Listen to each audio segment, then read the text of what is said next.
Kani gadega Pati CCTV, bat pidang pej yaki kubor baman kasni. Kinong ilam jong kikat artli kiseng balang baper karilom khasi bat jantia. Henne kasngi kasan terek ujileo. Kiladawa na kasorkar Meghalaya Democratic Alliance ban ke mardor yaki brio. Kibadan keti ban syok penmensau yaki laingot ki kena khasi. Haka lai puai terek ubna jemang hapo harijan koloni. Ya kini kejing dawa kini kikat arseng kila penpau syak kasorkar henne kasngi kasan terek ujileo. Haka jing kendo baru menteri rang bak kajela ukon rat ke sangma. Kini kikat artli kiseng balang kila kentho tenge ya kejing ra awaj pelen jeng kejai berdre Punjabi hasurak haki kenta bagi bor sensar district kila penjari dak curfew haki benta jong thai marpran maukhar cantonment area bat kiwi kisnong kibran markhab bat kayodo haka jo kapor kini kikat artli kiseng balang kila dawaru nak sarkar bakan penkerja no mardor ya kejai berdre harijan ki basang basa hapot them yo molong syakiwai pat kijaka sakawai pat kamat jing dawa keba kini kikat arseng kila dawa nak sarkar kalang ban pelat no mardor klem kino ki jing te kendon ya kitu ki bala sakem hakisngi balami ke jing ya huri hura bat ki pulet. Yes, we will be taking things forward and most of the discussions were positive and we have also urged all the organizations to work together to ensure that there is peace in the town, in the city, and we've also told them that whatever issues are there, government is always open to discussion and to seek different ideas from them, and I think the meeting went off very well. I think most of the organizations were very satisfied with our reply, and I hope that the situation will come to normal and we will see peace in the city again and things will be as usual. We feel the concerns of all of them. These people who have been in the agitation, yes, they were very emotional, and these are people who are all our brothers, and people who are our people only, in the sense that there are people in the sense. So we feel for that, and but it is also important that the law also has to be applicable, and then we will look at individual cases and case by case basis wherever we find that it was very unnecessary and the arrest, the people are picked up without any reason. We will be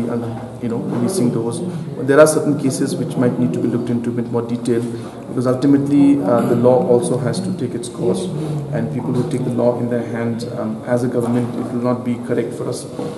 just simply to not look into that. But as I said, we will look at the cases, and the people who are not involved, not are innocent, will definitely be.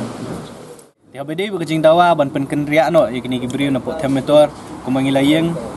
ban nadu kasih ban engkong ban ong ban dawa baki de ban mi no na to jaka na kaliang joko sarkar kila ong bakila shimi kilat kilenti kumno ban penkenria no yakni gibriu na kani jaka bat lasai kandon ke meeting hakaba sarkar kan sat thaula thaulenti kat bala kham kloi ban wing no yakni gibriu na pot temetor na kaliang joko kunhun ngila ban yo chief minister ba kani ka sarkar ka bamanta kamdi ban long kum ki sarkar ki barim tamang itip ba kani ka kam kamdi ka kam ka badang suja de ka kam ka bala sakut de ki arpho hadulai posnam tingila bagi sarkar ki beladep ki syupen thami kai da kani da katai ba penslam bat ban poh du ni uput ban kanwan bakanja kani ka jingi snam tingi kwa ba kani sarkar ka bamanta kan long serious kani kam ba kaliang jong chief minister la ai ka assurance ba unya kani sarkar ka bamanta kan nom syong bat kan yale kat bala ban kat bala kapur ban penkenria no yakini gibriu kibasa ang ne temetor syakiwe pat kijaka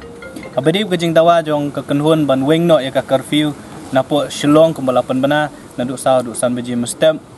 bat kumjuru ban wing no khamtam ya ka curfew no po kijaka ke bahab apo lumdeng jiri police station nama kumangitip kayudu ke kijaka ka ba ya ka kamai kaji bat ke kabam khamtam kitu gi ba kamai mensngi bat ki babam menmien ngila ong baka curfew la kumnu hakitu gi jakala de ban weng no nama kumbang itip na du menin bat menta kasni kala don kejing jajai khamtame gini gi jaka bagini jing ki ngila ong badai ban weng no curfew bat nakaliang jong chief minister kumju home minister bula don ba upan uong ba ai poringi stang menta kamiet abede baka curfew bade baru koi gi shilong un sampai la Simon step lada kumlong kumno lada kamdon e kejing ja kemudian curfew ka balapan banana du sau du san meje step kin sa weng no but akbaide but bak curfew ka bahab apo ka lumding jiri polling station bat ki area apo cantonment ki bakta ka mo khar jaya mo prem ba kunta ter uloong bala lada kamlong i menta kasngi kandon ka jing ka kanum don kanu ka jingja Kamut balasai kila ban relax ban penjensur ya ka curfew khana baki brio kinla ban dia thiet bat kinla ban let ban wan hapo yudo Habdai berkecing dawa ke jong ipat ban pelat no ya barok ki basyakem. Hakini gisngi hakini gijingja. Nak kaliang jong chief minister la ayah assurance ba unwat ikilat kelenti bu unsatawi ikilat kelenti kumno ban drop iki cases yakini kini kena samla bat kibri ki basyakem atau kam bat unwat ikilat kelenti ban kham tam ban pelat no yaki bat ban penam ban nom pengat kes yakini gijing syakem ki ba ki kilat syakem.